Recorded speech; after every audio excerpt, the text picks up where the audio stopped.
Thank you and welcome to the CTE Makeover information session. We're glad that you're interested in learning more about the challenge. I need to kind of go over this disclaimer.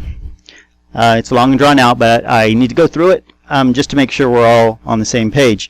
So Ed Prizes, including the CTE Makeover Challenge, is a project of the U.S. Department of Education and is administered by our contractor, Luminary Labs. This session contains information and resources from public and private organizations that may be useful to the reader. Inclusion of this information does not constitute an endorsement by Education or Luminary Labs of any products, services, or views expressed, or products or services offered or views expressed. This presentation also contains hyperlinks and URLs created and maintained by outside organizations which are provided for the reader's convenience. Ed and Luminary Labs are not responsible for the accuracy of the information contained on those websites. We'll be providing information during this webinar that's intended to help potential entrants understand our intent and expectations for the challenge. But please keep in mind that the Federal Register Notice is the official document that governs the competition, and we encourage you to refer to the Federal Register Notice and the challenge website for the full terms, rules, terms, and conditions. Welcome. My name's Albert Palacios, and thank you for attending this information webinar. Today we'll give you a detailed look into the CTE Makeover Challenge and offer further clarity as you prepare submissions. I'm an Education Program Specialist here in the Division of Academic and Technical Education in OCTE, the Office of Career, Technical, and Adult Education at the Department of Education.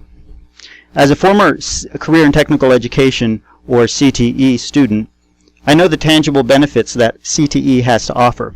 If it wasn't for CTE, I wouldn't be where I am today, and I'm excited to share the possibilities of CTE with students and teachers in the work I do. As a reminder, this webinar is being recorded and will be archived and made available on ctemakeoverchallenge.com. In the meantime, please remember to keep your phones on mute and hold questions until the end of the presentation. Here's the agenda. It's pretty brief. We'll start with the background of the challenge, then we'll dive into the details about the challenge, including the timeline, the submission requirements, and an overview of the boot camp. We'll also review the selection criteria, the judges, awards, and sponsors. At the end, we'll have time for your questions. But first, I want to get an idea of who's on the call. I'll give you an overview real quick. The majority of you are from public schools. Some of you have indicated you are from private schools. So just a reminder that if you're a privately funded school and not publicly funded through the Perkins program or publicly funded, that you would not be eligible to enter as for the prizes. However, you are encouraged to participate in the challenge and perhaps partner with the local high school that might be able to enter or join in partnership with them. The lead applicants we are expecting to be, or intended to be, the publicly funded high schools and public charter schools that serve CTE students. So, first some background. The CTE Makeover Challenge is part of a series of open innovation prize competitions called Ed Prizes that the U.S. Department of Education began running in 2015. These open innovation prize competitions, or challenges, seek to source ideas and solutions from the public to transform career and technical education. Career and technical education, or CTE, is an essential part of preparing students for careers in college. We currently have 3 challenges underway. First, this CTE Makeover Challenge, which will bring more makerspaces to high school CTE programs and inspire students to be creators of innovation rather than just consumers of technology. Schools will compete for a cash prize pool of $200,000 to build out their makerspaces. We're also fortunate enough to have over $350,000 of in-kind prizes from sponsors such as Snap-on Incorporated, Spark Fun, Autodesk, and Lego Education. Second, the Reach Higher Career App Challenge was launched in partnership with the Office of the First Lady and her Reach Higher initiative. The finalist teams will build advanced mobile apps that will allow students to easily explore and navigate education and career pathways. And we're hoping to announce the finalists in that competition in the next few days. Third, the EdSim Challenge will bring high-quality immersive experiences from the gaming industry to the next generation of three-dimensional educational simulations. We're looking to bring the quality of the gaming console to the classroom. We invite you to sign up at EdPrizes for updates on all of our challenges and for more information on CTE. Incidentally, if you can see the hashtag of CTE Makeover in the corner of every slide. If you're going to be tweeting, or if you feel that you'd like to tweet about it, and we're encouraging people to, you can use that hashtag and see what's going on with CTE Makeover Challenge. So the CTE Makeover Challenge was announced last year at the 2015 White House Maker Fair, which is done in support of the Nation of Makers initiative that President Obama initiated. It provides opportunities for those from all backgrounds to tinker and innovate. A couple of years ago, 16-year-old Joey Hudie inspired other students with his marshmallow cannon that he demonstrated to President Obama at the White House. Just as Joey inspired us, we hope that you will inspire a generation of makers right at your school. So, the big question is, what is making?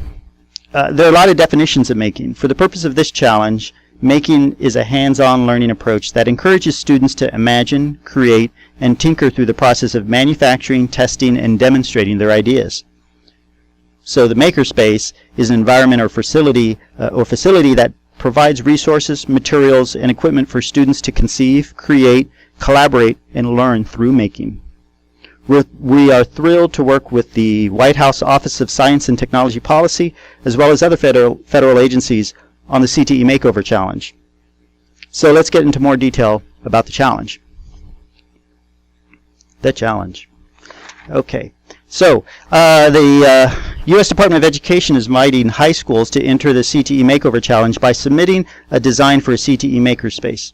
We are seeking models of makerspaces across a wide range of facility types, such as classrooms, libraries, mobile spaces, or maybe something we haven't even thought about, that we can share with educators and encourage the creation of affordable, scalable, and replicable makerspaces. We're excited that you're responding to this call to action to incorporate making into the classroom. By bringing together students, teachers, and administrators, we're confident that teams will come up with some stellar makerspace plans. So to enter the CTE Makeover Challenge, your schools must be eligible to receive Perkins funding and be a public high school or public charter school that's or a publicly funded regional technical center that serves grades 9 through 12. So the Carl D. Perkins Vocational and Technical Education Act of 2006, or what we call Perkins 4 or Perkins, provides funding for career and technical education. To enter the challenge, you do not need to be receiving Perkins funding, but need to be eligible to receive Perkins funding. If you are unsure whether your institution is eligible for Perkins funding, please check with your school's administration, your school district, or your local or state CTE coordinator. Examples of eligible schools include public high schools, public charter schools, or publicly funded regional technical centers that serve grades 9 through 12. So examples of schools that would not be eligible under the definition in the Federal Register notice are post-secondary schools and community colleges, private schools, and schools that are not eligible to receive Perkins funding. So the U.S. Department of Education is thrilled to be offering a cash prize pool of $200,000 and in-kind prizes worth over $350,000. These prizes will be awarded to up to 10 schools to help build their makerspaces. Thanks to the generosity of our 17 sponsors, in-kind prizes will be awarded to help the honorees build out their makerspaces. Among the prizes are equipment, tools, supplies, mentors, and access to training and professional development. Prizes include 3D printers, CNC machines, robotics kits, electronic kits, customized project suggestions, and professional development. We expect to add more sponsors, so please see the awards section of the CTE Makeover Challenge website for a full list of prizes. Now that everyone's excited to get started, let's take a look at what's ahead in the challenge. We expect that teams of students, teachers, and administrators will work together to build out the makerspaces and bring making to their schools. The first round submission, due April 1st, asks you to describe the early vision of your makerspace, and we'll review this in more detail shortly. We're interested in having as many of you enter the challenge so that you can participate in the CTE Makeover Bootcamp. That's where most of the action happens. During the CTE Makeover Bootcamp, you'll receive resources and guidance to help put together a detailed makerspace plan. At the completion of the boot camp, you'll submit a second round submission, or what we're calling the blueprint. Your second round submission blueprint will include detailed design plans, budgets, and implementation strategies for bringing making to your school. Once you submit the blueprint on May 22nd, the judges will select up to 10 schools to receive awards that will go towards implementing their proposed makerspaces. We're looking forward to the 10 prize winners to build out their makerspaces during the summer so that their spaces can be showcased at the World Maker Fair in October 2016 in New York. We'll now take a closer look at the submission forms in the boot camp. When submitting an entry on the challenge website, you'll have to complete a few steps. First, you'll need to appoint a team lead who will serve as your primary contact for all challenge-related inquiries and communications, and who will be responsible for dispersing any prizes received as part of the challenge. The team lead must be employed by the submitting school and must be over 18 years of age. After you appoint a team lead, that person will need to create a Luminary Lightbox account. If you click Enter on the challenge website, you'll be prompted to create an account. Luminary Lightbox is the platform that we're using to manage and score the submissions. Next, your team will fill out the submission form. When filling out the submission form, you can save at any point and return to the form later. Just make sure you see a confirmation that the form has been saved before leaving the window. We anticipate a significant volume of submissions leading up to the deadline, and we highly encourage you to submit early to avoid delays. Please submit entries as far in advance of the deadline as possible to ensure your completed submission is received. If you submit an entry after the deadline date and time because of a technical problem with the challenge website, please immediately email hello@ctemakeoverchallenge.com and provide an explanation of the technical problem experienced on the website and when it occurred, and include a screenshot of the problem if possible. So again, I just want to emphasize the deadline is at 11:59 and 59 seconds Eastern Time on April 1st, 2016. We have had to disqualify entries because they come in after as little as 1 or 2 seconds after that deadline. So if you submit after 11:59 p.m. Eastern Time on April 1st, you will not be eligible. So you have to submit your entry beforehand. Keep in mind the first round submission form is pretty straightforward, so there should not be any issue with you submitting your first round submission form by that deadline. As an important note, the first round submission determines your entrance to the boot camp and make sure that you're qualified as a Perkins eligible school, and it's not for the distribution of the awards. So we're not going to be judging your first round submission for prizes. We're going to be evaluating your second round submission. So we want as many schools as possible to participate, so we're only requiring a preliminary vision of your makerspace for the first round submission. And again, as a reminder, you have to get that in by April 1st. If you haven't already, take a look at the submission form on the challenge website. So the elements of the first round submission include the school description, including an overview of your current CTE programs and courses, an early vision of your makerspace, so how your school will benefit from the makerspace. Is it a new or existing space? How it will impact your students and community, including CTE students. A team description, so who will help create your blueprint? Students, teachers, administrators, businesses, or other community organizations. We want makers to build your makerspace, and this is meant to be a collaborative effort, so we're looking for really good teams to come together to build your makerspaces. So another important part of the submission is the authorization form. You can download this form from the website, and it's important to have your school administrator on board so that your maker plans come to fruition. So we need you to have your principal as well as a district level administrator sign off on your first round submission. So examples of district level officials or administrators include curriculum development coordinators, local CTE coordinators, superintendents or assistant superintendents.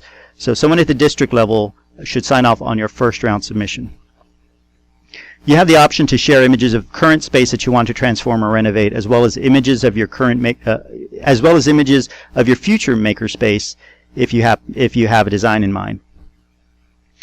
You may have some ideas, whether they be hand sketches or full-blown blueprint. If you have anything, please share them. You can upload them to the website, and you'll see the file formats that are allowable. Now, keep in mind, we don't want photos of other schools' makerspaces or other organizations' makerspaces. We want to know what you intend to do with your makerspace. At the end of the submission form, you'll have the option to receive information from Digital Promise about the Maker Promise. That's a national network of schools and stakeholders interested in expanding maker learning across the country. And that's something that the Office of Science and Technology Policy at the White House is also working with on the Maker Promise to inspire more making in schools. You can opt in to receive those that information. The CTE Makeover Bootcamp is where all the action happens. The bootcamp will prepare you and your teammates to think through the details of your future makerspaces. Regardless of which schools are selected to win prizes, the bootcamp is intended to position your team to bring your makerspace to life. To participate in the bootcamp, you first must be eligible to enter the challenge, and 2, complete the first round submission. The bootcamp is not only about the creation of your makerspace, but it's also about its sustainability. So you'll outline how the makerspace will be designed, how it will serve students, how you will engage your community around the space, and how your team will budget and secure resources to construct and sustain the space. A number of private, public, and nonprofit sector leaders are providing resources to help you plan your makerspace. Video content and webinars from organizations such as Etsy Manufacturing, Makerspaces.com, Autodesk, and others will give you some tangible examples of how to bring making to your school. As a bootcamp participant, you'll also receive free software, gain access to MakerEd's online community of makers, and have the opportunity to hear directly from and interact with making experts. We're excited to have these sponsors work with you in the coming weeks, and we hope you'll take advantage of everything they're making available. So these are the lessons in the bootcamp. Each lesson includes a webinar, resources, and assignments. Certain lessons will include live office hours. Watching Lesson 0, the orientation webinar, either live or recorded, will be required in order to submit your second round submission or blueprint, which we're calling the blueprint. So just to be clear, what you're listening to now is the information session, not Lesson 0 of the bootcamp.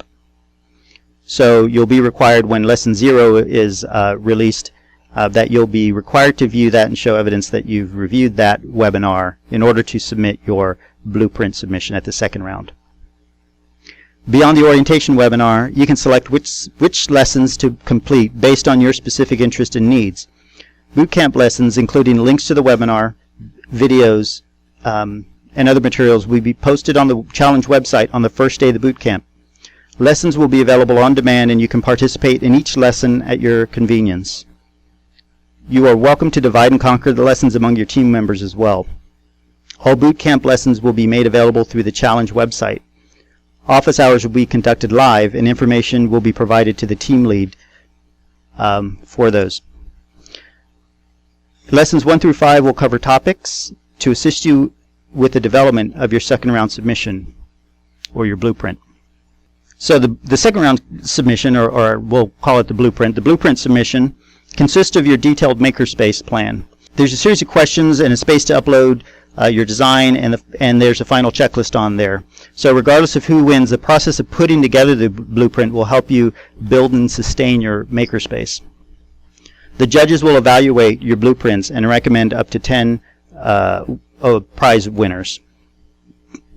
In addition to requiring more detailed plans for your makerspace, the blueprint differs from the first round submission in that it requires the signature of the superintendent or assistant superintendent of your district, as well, or LEA, as well as the signature of either the principal or assistant principal.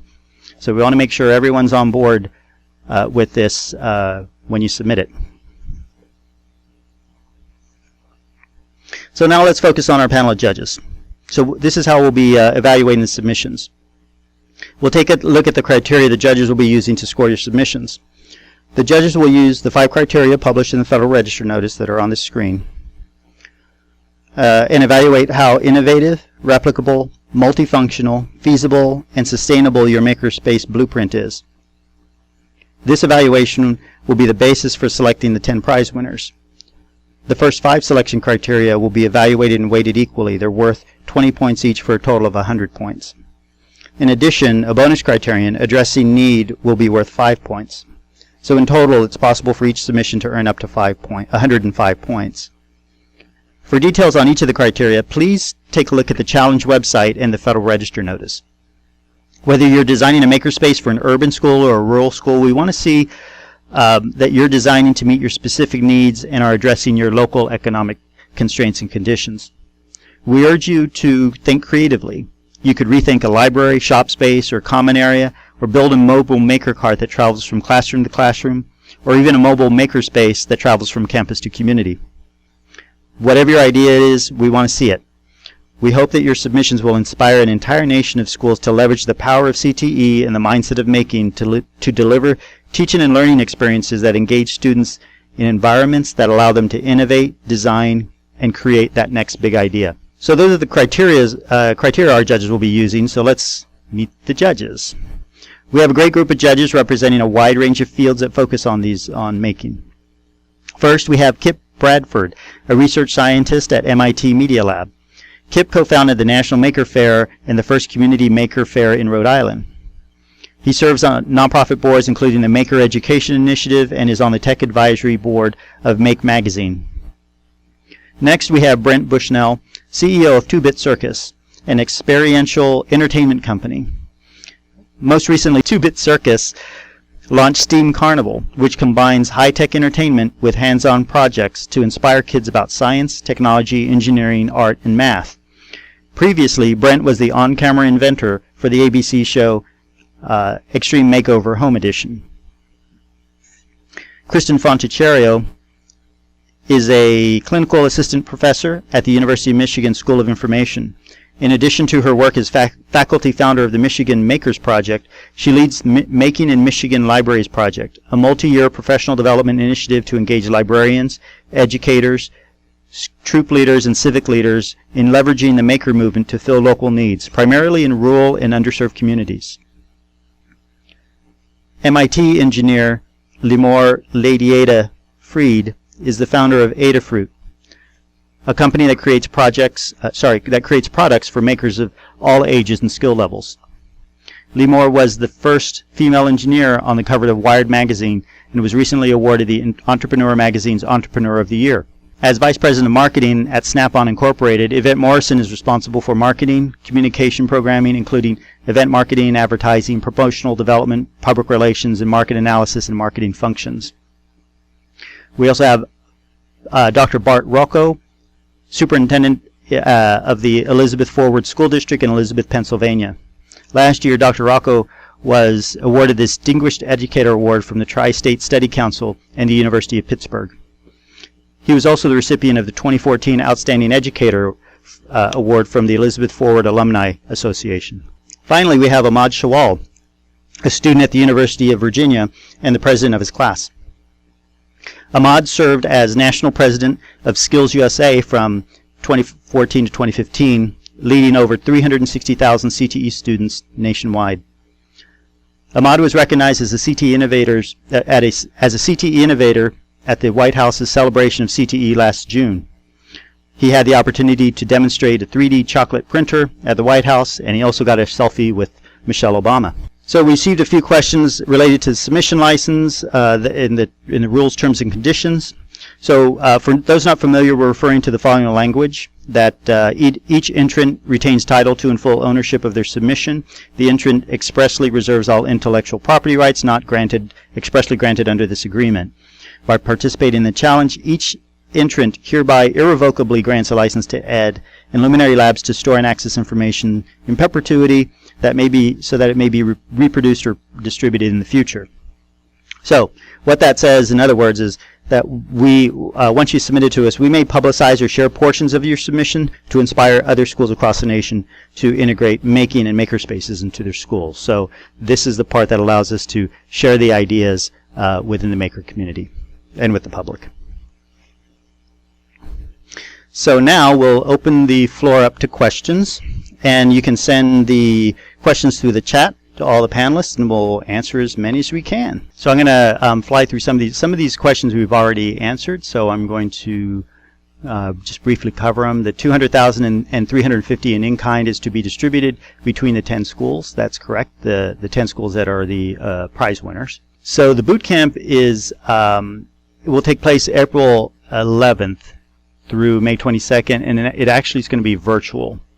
So the materials will be distributed via the website and then via emails to the team leads. So it's not actually a camp that you go to, but it's going to be a virtual event that will take place over those 6 weeks.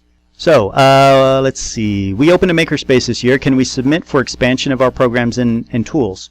Yeah, definitely. We really want to see some innovation and creativity. So we really hope that you'll show some ideas that will not just kind of do the same thing that you have been doing, but really expand and push your program forward.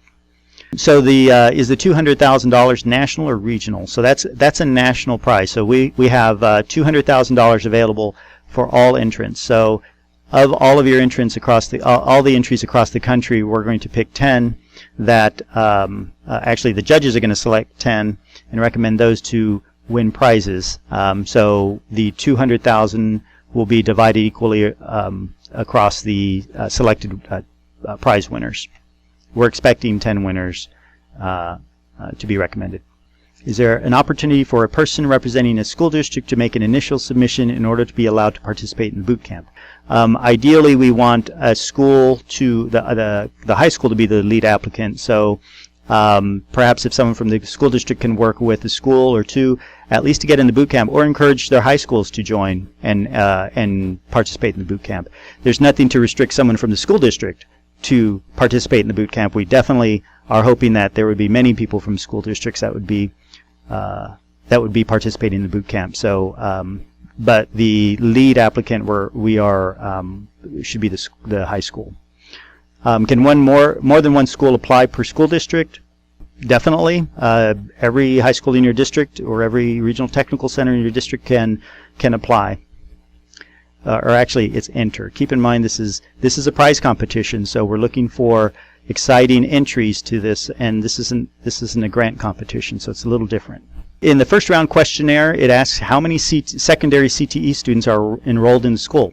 If a student is in 2 CTE classes, is he or she counted once or twice?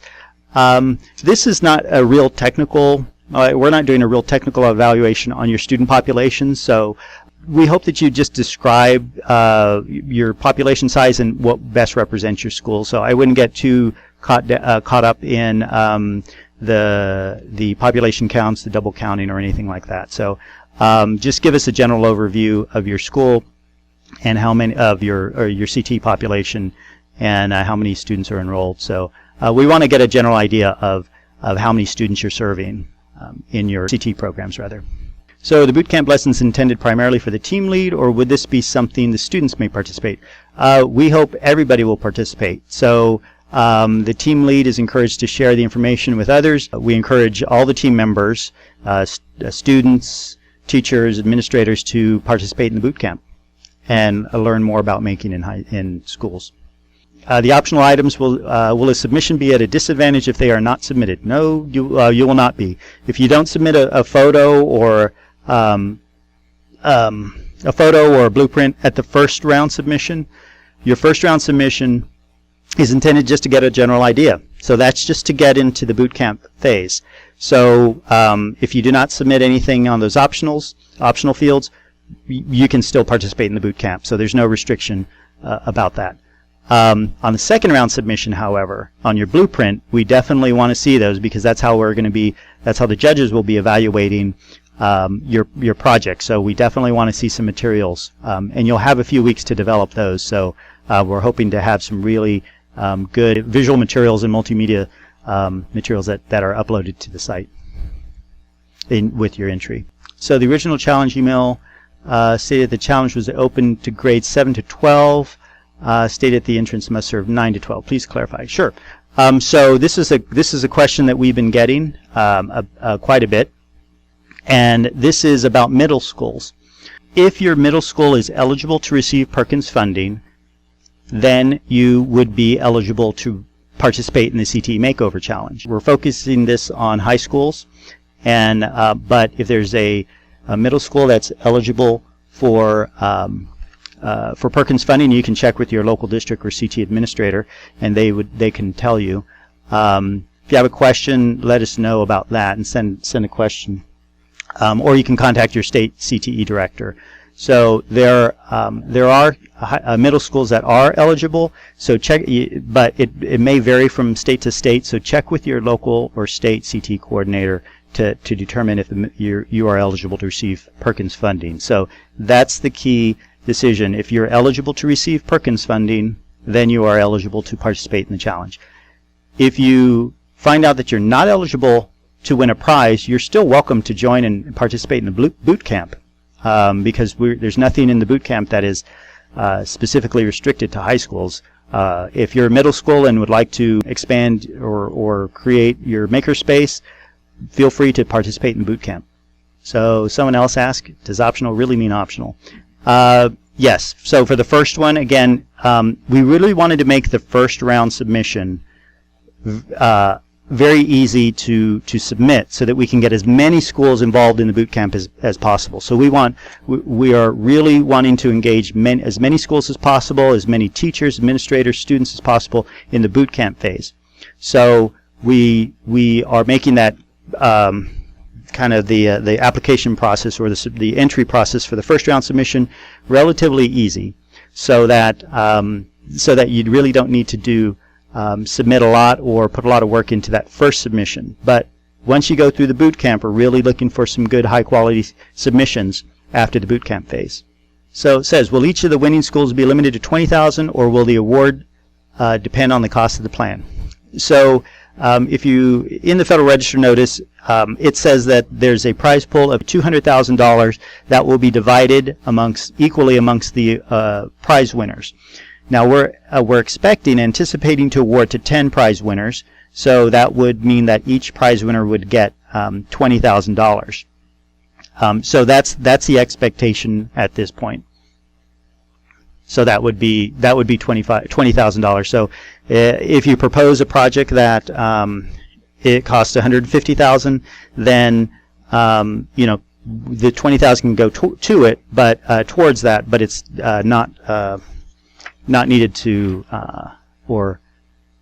that's as much as you would get. You wouldn't get the whole $150,000. Keep in mind, in your plans, in your second round blueprint plans, one of the criteria is sustainability, and we want to see how your makerspace is going to be funded and maintained. So the hope is, if you have a plan that costs more than $20,000, that you would have that you would have a way to find funding for that. And during the boot camp, one of the lessons is around budgeting and resources. So we encourage you to participate in that and find perhaps and suggest some creative ways that you can suggest to us to keep your makerspace manage and maintain your makerspace. So makerspace is new to me. Can you please give me examples of what they are? Sure. So a makerspace, if you can imagine a room where a student, in this case a student, can go and really expand and innovate and tinker with a variety of materials and tools and resources. So if a student comes with an idea that they want to build something, that they would have perhaps some tools, maybe some guides, maybe a computer, a machine where they can do some CAD designs, and then maybe if they were fortunate enough to have a 3D printer in their room, they would be able to output it to a 3D printer. Or maybe it's it might also have some sewing machines for people wanting to make things out of textiles or fabrics. It could be something having to do with making things in the culinary field. So making is more of a mindset than a collection of tools or equipment. So it's about making, encouraging students to make what they can conceive. Makerspace may take a lot of different forms. It could be a room with a bunch of tables in it. It could be a kitchen, or it may look more like a lab. It could be a mobile space that kind of rolls around to different locations and allows access to the makerspace. So it's really only limited by your imagination. But in that space, we are encouraging that what making brings to the classroom is that problem-based, hands-on learning approach, that teaching and learning approach that enables students to kind of learn through making. It's kind of hard to describe because every makerspace could look different. But there are some makerspaces that kind of look the same, but they might be more focused, for example, on 3D printers and laser cutters, or it might be around more coding-based projects. It might be more robotics-based projects. But really, the makerspaces are all driven by kind of what the student wants to create and make. So yours may look much different than the one next door or down the street, or across the hall. So is total award based on criteria only, or do you consider the economic ability of schools to create a makerspace? So we do have that additional criteria in there to address the need. So we do want to know, are you bringing a makerspace to an area that may be underserved or have greater need? So be sure to describe that in the criteria in the second round submission. We are looking for great ideas for makerspaces. So it based on those criteria that are in the Federal Register notice. So if you read those criteria, we hope that you best address those criteria, and then the judges are going to determine how it best both suits the needs of the school, the community, and how well it would be able to transform that mindset to a making mindset in that space. So we want to see your ideas. We don't have any preconceived notions about what these might look like, so we hope that you'll submit your best and brightest ideas. So for sustainability purposes, at first one could get a 3D printer and engage the group to develop vases, pots, etc., sell them, and by that make money to continue increasing equipment. That's a great question, and we are looking for creative ideas for sustainability. Feel free to put in whatever your idea is for how you intend to sustain it. We will also get into more discussion during the bootcamp phase in that section of the in the budgeting and resources section of the bootcamp. Are there any restrictions on the number of schools from the same district who may apply? Many federal programs will accept only one proposal per district. So the good news about this is no, you can every school in your district that's eligible for Perkins funding can submit can enter the challenge. So keep in mind this is not your typical federal grant program. So the rules are a little less structured for this challenge. Again, refer to the Federal Register notice for all the rules, terms, and conditions. But as many schools in the district can enter as you would like. Keep in mind, we have 10 awards for the entire country, so we're going to be looking at the best from around the country. So we don't want something that might just be copied from one location to another, but we're really looking for innovative ideas, and we'll see what the judges determine are best, the best in the country. Can more than one team apply from a school? No, only one entry can be submitted per school. So if there are 4 teams at a high school, only one they can only have one entry per high school. However, thinking about that, if those teams got together and you could show a multifaceted approach, that might be one of your ideas on how you might show how your makerspace is an innovative way of implementing your makerspace. There's only one entry allowed per school, but how you compose that entry is up to you.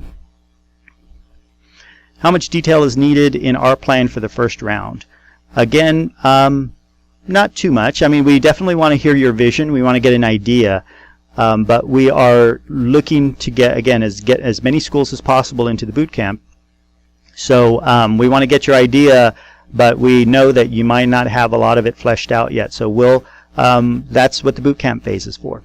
Will Title I schools and underfunded schools receive priority based on higher need? The purpose of the additional criteria for addressing need, we hope that we will learn as you respond to that criteria, the level of your need and the populations that you serve. So please be sure to describe it in detail in that section. So there are the 5 additional bonus points, but we want to leave it up to the judges to determine how that is evaluated. But also, there's no specific set aside for Title I schools or underserved schools. There's no specific set aside for a number of awards to go to those to Title I or underserved schools. Are there good examples of maker labs that exist for us to look at to gain ideas? If you go online onto the CTE Makeover Challenge website, you'll find links to a lot of different organizations and that have directories of makerspaces, or if you just do makerspaces in your community, do a search for them, you could find one. And again, like I said, they might look a lot different, but perhaps if you find a makerspace in your community, you might be able to talk to them to ask them more about what they think a good makerspace is.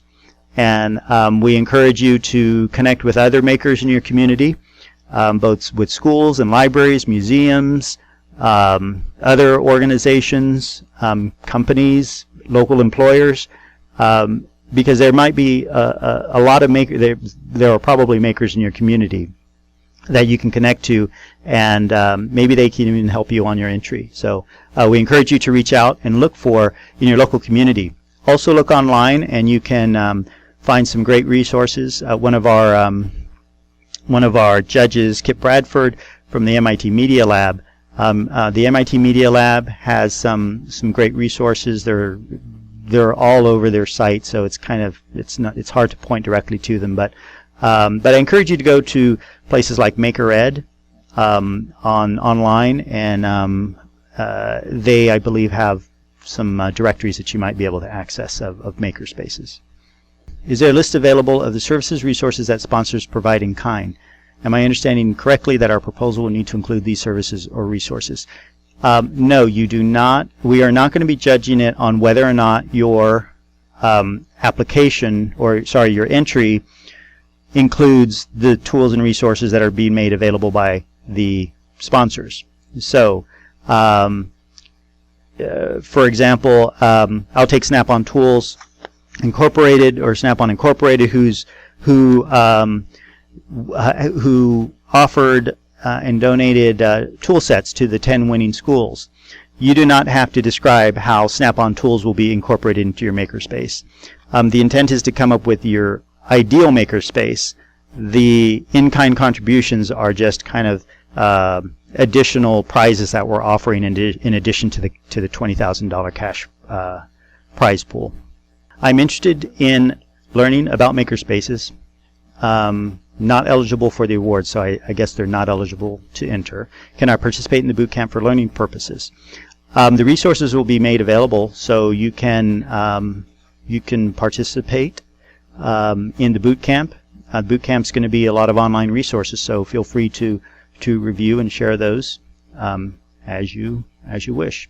So some of the things, some of the resources, such as office hours, those will be exclusive to the eligible schools, but there will be an array of online resources that are available.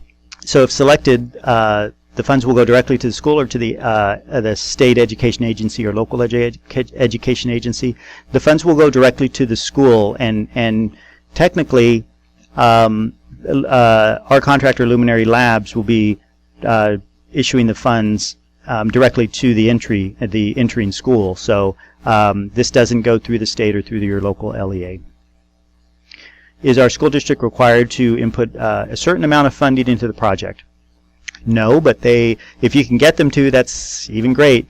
Makerspaces and making in general is all about making something with the resources you have available, and finding out what other resources are available. So if your district wants to contribute, feel free, and you can describe that in your sustainability and your resources criteria in the in your application in your entry where you address those. Can the makerspace be a combination of two spaces? That idea is up to you. So come up with your best and brightest ideas and put it in your entry, and we will take a look at it, or the judges will. If there's a preference for new spaces or for innovative expansion of spaces that have already begun. Oh, okay. So are we looking for expanding new spaces or converting existing spaces? Not necessarily. Again, come up with your best and brightest idea and submit it. And so whatever you feel will work for your particular situation and your environment that can be sustained, feel free to submit the idea.